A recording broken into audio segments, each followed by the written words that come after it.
Lembrando a todos que após as falas teremos aqui um coquetel com as especiarias, né, da temática de hoje, dessa noite.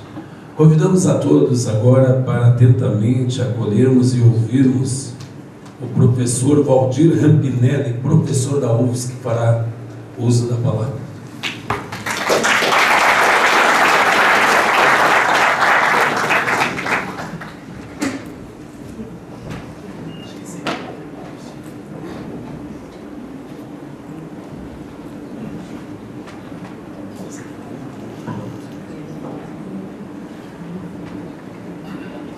Boa noite a vocês.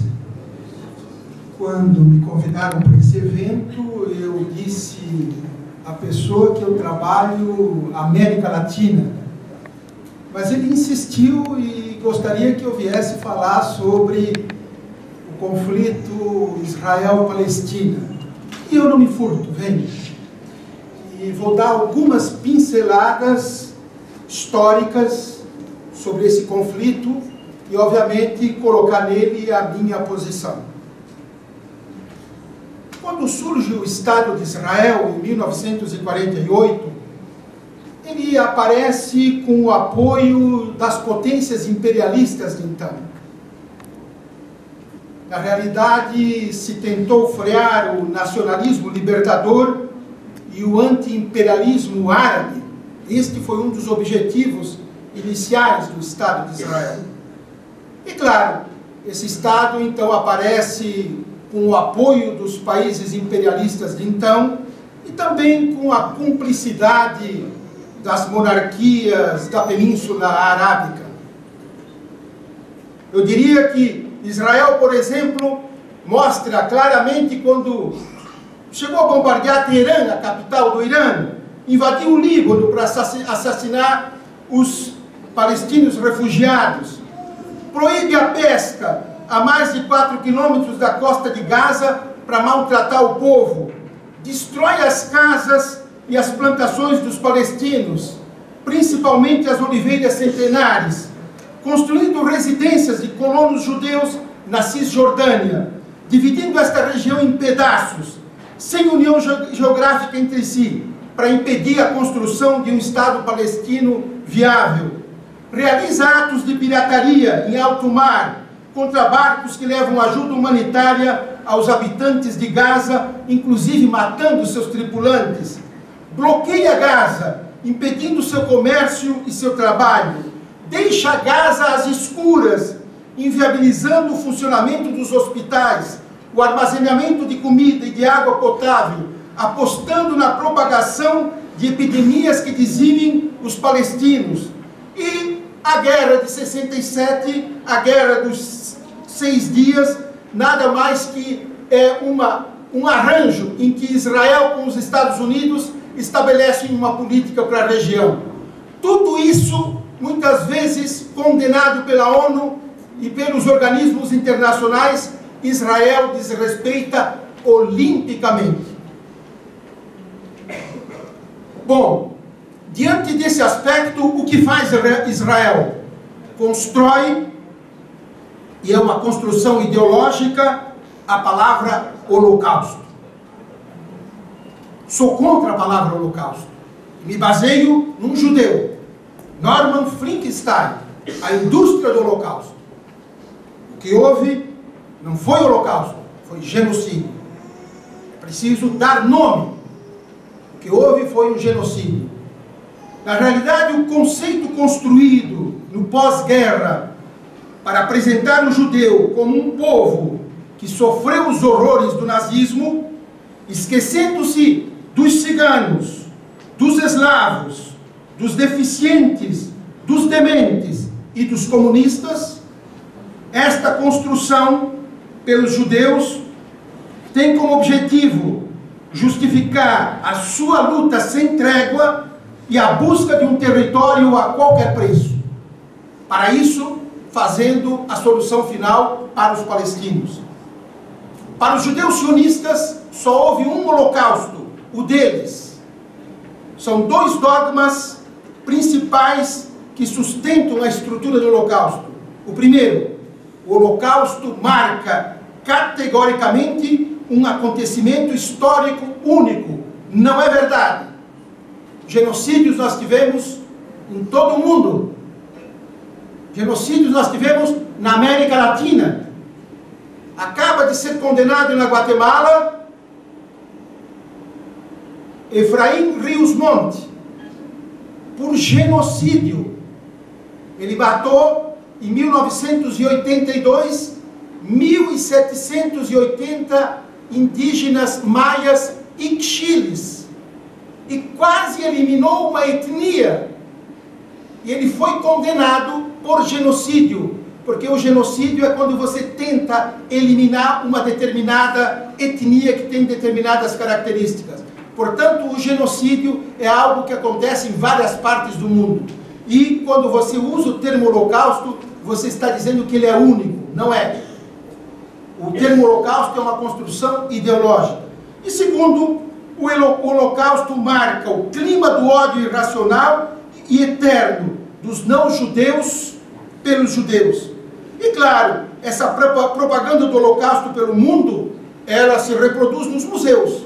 Por exemplo, nos Estados Unidos nós temos 7 museus sobre o holocausto. Nenhum sobre a escravidão negra. Nenhum sobre o genocídio dos indígenas. E, no entanto, 7 museus sobre o holocausto. É bem possível que em Florianópolis a família Sirotsky construa um museu sobre o holocausto. E aqui nós temos que ter um museu sobre o massacre indígena, sobre a exploração da mão de obra durante a escravidão, que são temas que estão atinentes à nossa realidade.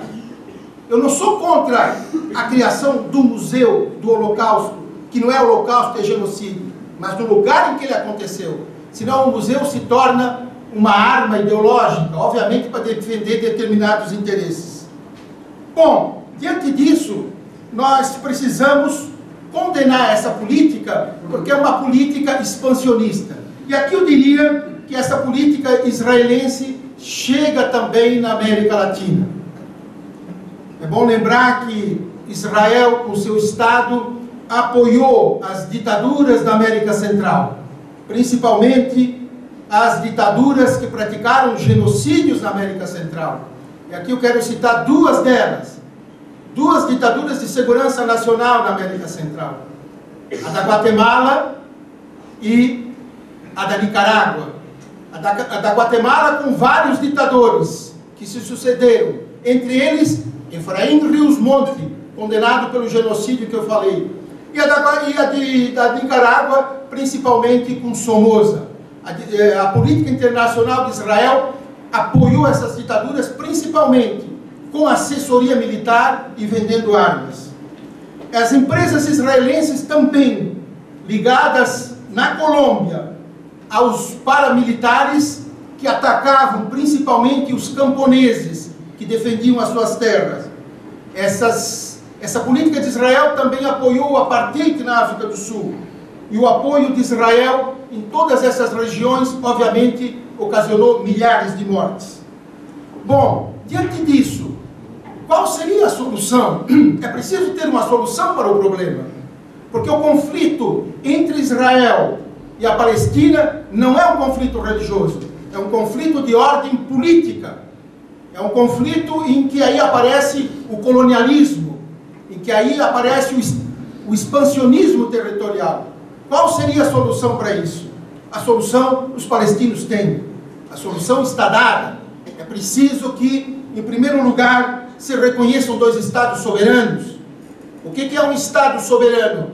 É um estado palestino que tem o seu exército, que tem a sua soberania, que tem os seus aeroportos, que se liguem com o mundo, que tem o direito de os retornados voltarem, que tem uma política externa independente e soberana, que tem a sua capital em Jerusalém. Jerusalém não é só dos judeus, Jerusalém é dos palestinos também, é cidade histórica, que Cisjordânia e Gaza tenham ligação, e que haja a possibilidade de 2 estados se conviverem, não um submetendo ao outro a uma condição de dependência, mas os 2 estados com soberania. E o que é um Estado com soberania? É aquele Estado que busca todos os seus direitos, internamente e externamente.